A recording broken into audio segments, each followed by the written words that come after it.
Oh my goodness. It's been 3 days. I apologize. Um, that thing decided to take a dump on me, and my uncle had to come up 300 miles to help me. I didn't ask him to, he just decided to. So I'm making a video about it, and I recorded stuff along the way. I still got more recording to do. It's running and operating, but I still got to fix some things. So what happened is I was putting some coolant flush through, that stuff that you're supposed to only leave in for a few hours. So that decided, as I was running it, massive improvement in the very end. I keep temperature a whole lot better, but I still need to probably put in a better thermostat. But what happened is I was idling the engine,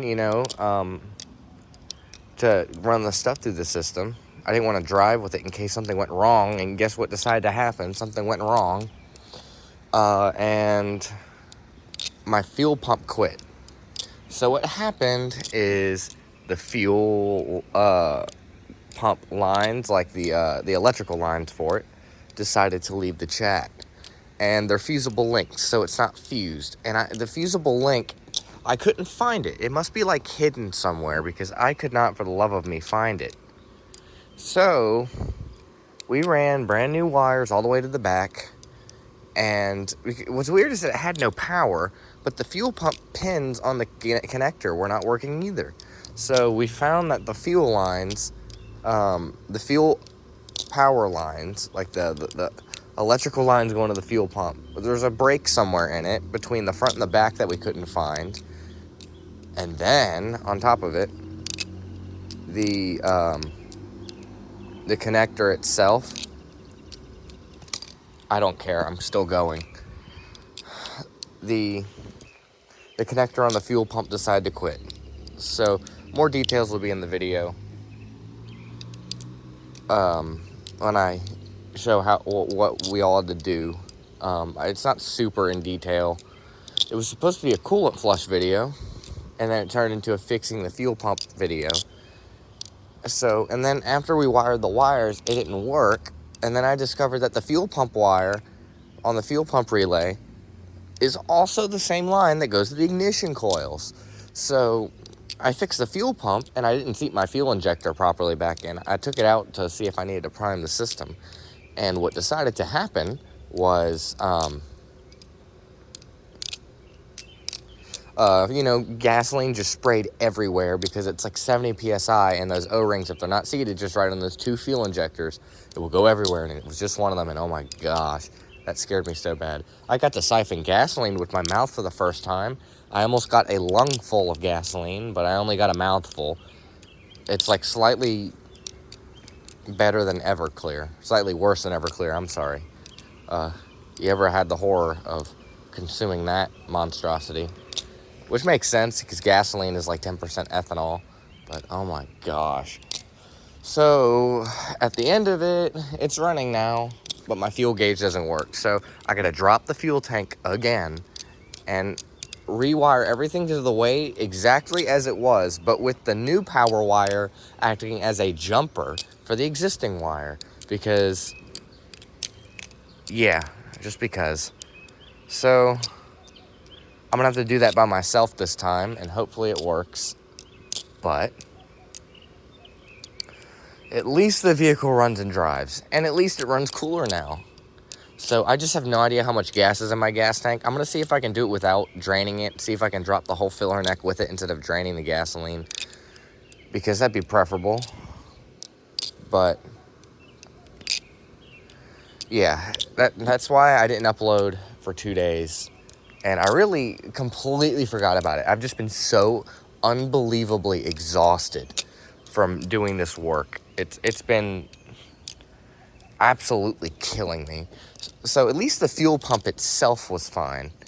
So the fuel sending unit worked fine before we altered the wiring, so at least that works too.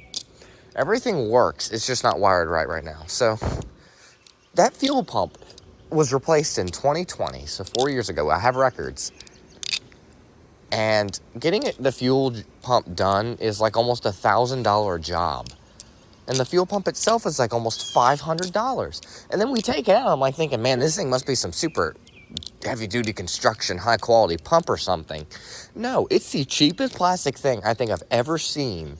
It is the worst. Like, I understand that they probably make it expensive because the pump itself, has to be high quality. They make it under very high tolerances with a lot of quality control and inspection. But this thing probably cost them all of $30 to make maximum. Like, it probably cost them less than that. So, it's just, oh my goodness. It was such a horror job.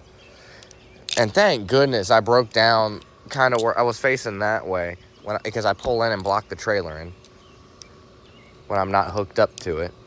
So, it could have been so much worse. Imagine if I decided to drive around. And the thing is that something similar happened. I drove all the way from church to school one morning because I wanted to plug in because I like plugging in to have power.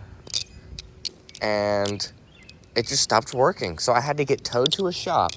And in the meantime, I replaced the fuel filter because I thought maybe that was the problem. That didn't fix anything. I figured I just had air in my lines I couldn't get out. So after the ride there and after sitting for 3 days, I tried starting it again before I let them look at it. And guess what? It started right up and I idled it for 12 hours all day. And that was ridiculous. And my insurance is supposed to cover that stuff, but I tried to get a tow truck through them and it took them 4 hours just to tell me, sorry, we can't get anyone. Go get a tow truck yourself and have us reimburse you, which is some baloney in and of itself. Thanks, Progressive. But and then I had them look at everything and they were like, oh, everything's fine, which makes sense because if the wire was being intermittent, even if it was just for that one time, for whatever reason it just decided to quit, that would make perfect sense in the long run. So we just straight up put a hole in the top of the fuel pump and ran the wires through it and then put some melted plastic around it. I might put some more super glue or something on it just to seal it in better once I get under there, because there's no such thing as being sealed too well, unless you're talking about reopening something. But yeah, there's no such thing as sealed too well if it keeps contaminants out. So yeah, and huge thanks go to my uncle for deciding to just drive out on a whim and reposition his personal life. And I called him just to tell him about it and see if he had any ideas. I didn't even expect him to drive all the way out. Grade A uncle, in my opinion. Could not ask for anything better. And those people that are just really just chill, fun, and make every experience just a little bit better. That's him. Like, we're talking about stuff and like working on it, and he's not the kind of guy that gets like overly frustrated from crap, and we're just laughing about random things all the time, like making jokes. We have the same sense of humor. He just makes everything more interesting. I wish I got to spend more time with him, but he's usually busy doing stuff. He's a disabled Army veteran, and he's always doing things. So, yeah, it's finally almost over. The beast decides to run today. And that makes me realize I should be thankful for the things that I have right now. I need to turn that fan off, but it makes me thankful for the fact that I have it a little easy sometimes. And it could always be worse. And I try to be thankful. Ooh, almost dropped it. Try to be thankful about things as much as I can, because it's good to be thankful about the things that you have, even if it's just food on your table or a roof over your head, or even if you don't have that. Thankful that you have all your limbs, all your fingers and toes, that you don't have some serious medical condition. It's good to take a step back and look at those things. But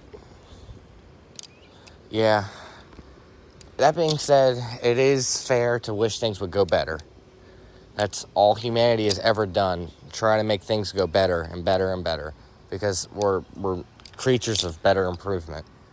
Obviously, it doesn't apply to every single person, but we always want things to be better than what they are. We would always wish we could just win the lottery and have millions of dollars and be able to do the things that we can't do right now. But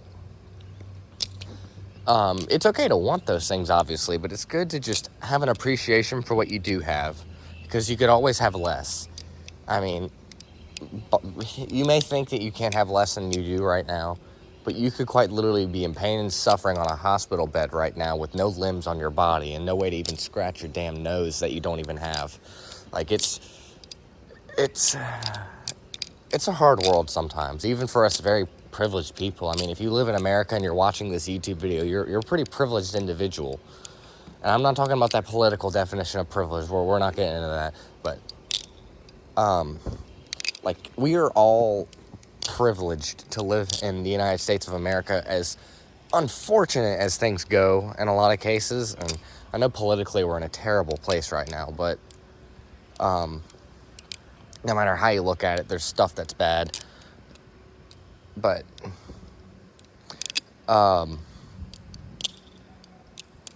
yeah, we're all privileged to be able to be sitting at a computer or with a phone in our hand with some headphones on things that did not even exist decades ago, with with devices in our hands that have millions and millions and millions of components in them that allow us to do stupid tasks like watch brain rot on Instagram. We're privileged, and it's good if we accept that every now and then before we try to go for the next big thing. It's like, I'm really thankful for the fact that, I get to do what I do. And while things may suck, I mean, at least, say what you will about religion and the Bible, but there are countries that it's illegal to own a Bible. Like, that's one of the few things about this country that are still good. We can exercise religious freedom, and freedom of speech for the most part is still mostly protected. You can say anything you want minus a few bad things, and you're good. There are some things in some countries you just can't say. I think you'll just get straight up executed or imprisoned. So it's good to be thankful for things, It's good to recognize that we are, in fact, privileged people, and that it's okay. And something I always like to do, even if I don't have much on me to begin with, anytime I see someone on the streets, but Louisiana's got a lot of that, not as much as some states, but, give something, give anything, give them a flashlight, give them a package of oatmeal, give them the $5 bill out of your pocket, give them the change that's built up in your center console in your car, anything. Because, there's a chance that they're just going to go spend it on drugs, or that they're like a repeating offender or something. And obviously it's not good to enable that. But every time that you give someone something, it gives them the chance to possibly realize there's still hope. This world is still loving and caring, and I can make it.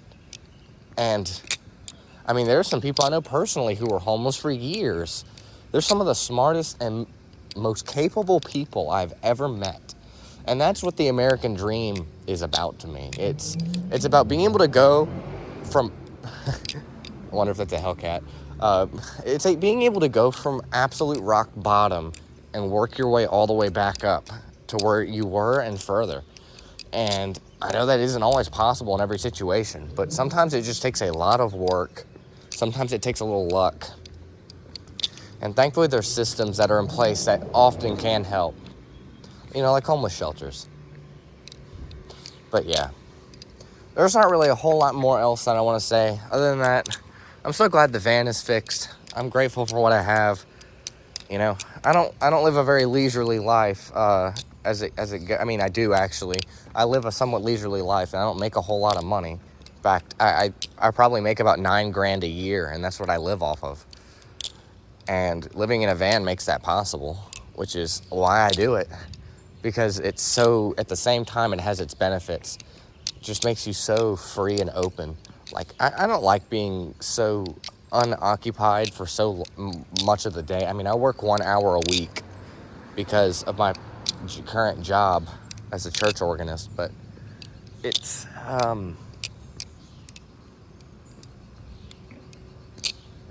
what was I saying? I'm not complaining. Don't take this as complaining. But I just wish I was more occupied throughout the week. So I try to occupy myself as best as I can.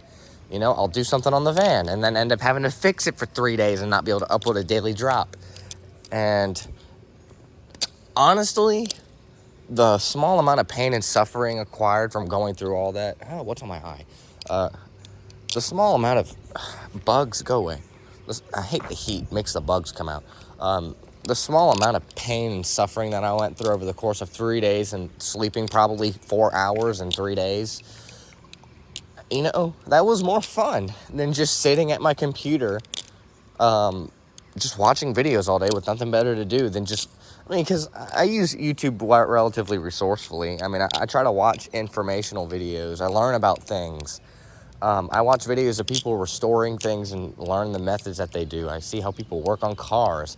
All the knowledge that I know on balisongs, cars, electronic stuff, electrician work, vehicles as a whole, whether it be trailers, trucks, vans, semi-trucks. All that came from YouTube. And some of it comes from forums. And while the internet isn't perfect, I make darn good use out of it. If I paid $1 for every fact that I learned on the internet, it would surpass the amount that I pay for internet every month by like 400% at minimum. So, yeah. That being said, I know this isn't how these videos are really supposed to end on purpose, but I did drop the knife earlier, and it isn't my discretion to make a video however the heck I please. And I feel like it's fair if I were to drop the balisong. So what I'm going to do is just make it a little more, just getting a little more tricky stuff. And, yeah. I'm going to drop it eventually, but I appreciate y'all watching these videos. I have purpose in life, obviously, but it's good to see people enjoy my content and enjoy watching it. And it's just good to see people wanting more because it means I'm doing something right. And the content has always been for the viewer. And I say I make videos for myself. I do things the way that I want to. But at the end of the day, if I didn't have y'all, I wouldn't have a channel making videos. And I try to make videos because I like to give back to YouTube from all the stuff that I've learned and laughed from and cried from. It's just, I don't want to say it's good karma, but like it's just fair. It's like if someone helps you, if you can, you should help them back. Doesn't mean you have to or that it should be expected, but you know what I'm saying? I'm running out of things to say. I could probably continue on with a lot more life lessons here, but I think I'm going to end the video soon on purpose. Dude, I just can't drop it. This video is going to get too long to upload and take 2 days like the other one did. My reflexes, they're cat-like. All right, let's just do chokers until I drop the knife. Okay, there we go.